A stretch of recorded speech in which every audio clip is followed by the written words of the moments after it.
Joe, congratulations. How much fun was that tonight?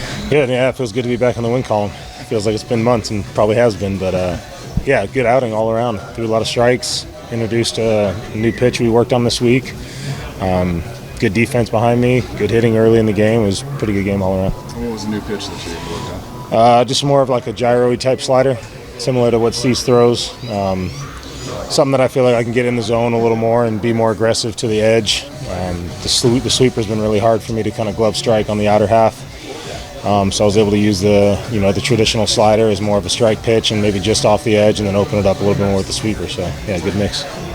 You've had a lot of dominant outings in your career, and we've seen a lot of them here in San Diego. This seemed like one where you really had the entire repertoire that you're able to go to anytime that you wanted to. Yeah. Did you feel that way tonight? Yeah, I felt like we, kind of established every pitch from the get-go. I don't feel like I threw many balls. I felt like I attacked the zone and worked to the edges. The execution weight was just really high tonight, and a lot of credit goes to Higgy, I think, throwing a new pitch for me tonight. And he saw the shape of it. I didn't really know how I wanted to use it or where I wanted to use it, but kind of just put a lot of trust in him. Didn't really know what it was going to look like tonight.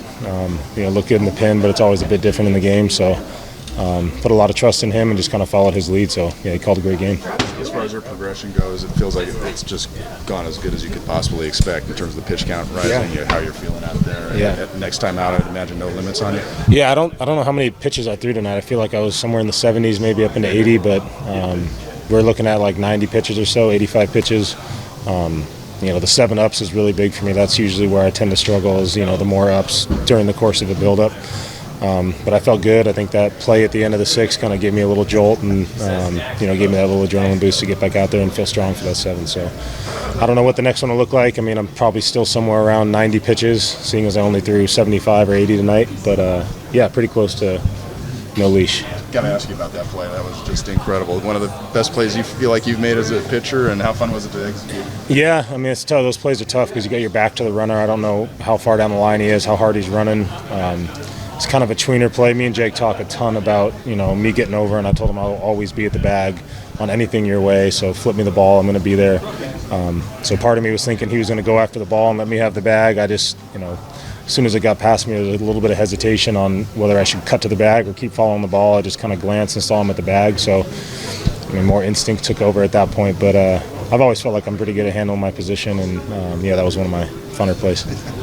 Is that more, when you get to that situation, is that more instinct, slide, flip, or is there something you do in the moment? Or you think it feels like instinct, but there's a lot of thoughts that happen in like milliseconds. I mean, it all happens so fast. You kind of just rely on past experiences and a little bit of what feels right in the moment. But I planned on glove flipping it the whole time. Once it got past me, I thought I was going to be able to get to it and just run to the bag. But I went for more of like a shovel pass more than like a catch and flip, to try to keep it more online. So yeah, good play. I know it was a couple of years ago, but do you get up more for the Mets?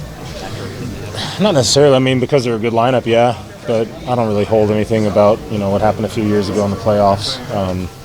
Obviously, there's that feeling of accomplishment, knowing that I have dominated them before and I know where the holes are. This lineup, a lot of dangerous hitters, but I feel like the plan was very clear. It felt like, I don't want to say easy lineup to face, but like the plan fit right into what I do really well. So it was just a matter of execution, and like I said, I followed Higgy's lead, and the execution was at a really high clip tonight. So, what's it like getting kind of thrown right into like this part of the season? You were off for as long as you were, and now these games mean so much to be thrown right into that. The fact that I stayed around and I didn't get left behind on many road trips. I was with the team the whole time. I kind of felt the energy of where this season was building. I was there for the close wins. I was there for the comeback wins. I was there through the losses, and to see how the team bounced back and showed up with the same approach every day, regardless of winning or losing. It gave me a lot of confidence that this team's right where it needs to be. So I go out there with the intent of just putting up a quality start, and then you find yourself in the 5th with no runs, and you kind of push for that, that shutout.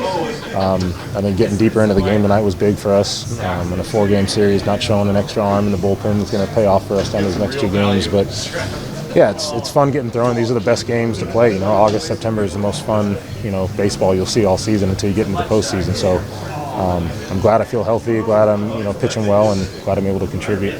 What's it like having Darvish back in here, knowing he could be on his way back too? Yeah, I think he kind of tried to keep his distance from me today. I know he's been removed for a while, so I think he just kind of gave me the respect of knowing it's my start day. But I look forward to sitting with him tomorrow. We've been anxiously awaiting his return. I think everyone knows in this clubhouse that baseball is, it's everyone's love, but it's not, it's not your higher power, and it's not, your God, I guess. It's a big piece of everyone's life, but there's things outside of the game that are, more important than that. And if he feels like he needs to step away to handle those things, we back him up and support him. Yu Darvish loves baseball more than anybody in this clubhouse. More committed, more dedicated, more obsessed with the game than anybody. So for him to step away, I know it's something serious that, means a lot to him. And, we tried to give him the respect of giving him the space and just show him that we were here and ready ready to welcome him back. So it's a great feeling to have him back. And, if he's Yu Darvish that we all expect he will be, it's going to be another good piece for our rotation. How big today, just Darvish, but also taking a step for Tatis? Like, how big a boost is that for the entire clubhouse, having both those guys close? I didn't even see what happened with Tatis. I haven't. Oh, I didn't know that. Yeah, he's another piece that, obviously the team feels way more confident when he's on the field, not only from his performance, but his energy and, the life that he brings to the game, the excitement. That's another good piece that we're looking forward to having back, and especially with the way we've been playing, last month or so. It's a great time for him to re-enter, so whenever that is, we'll be, again, welcoming him back.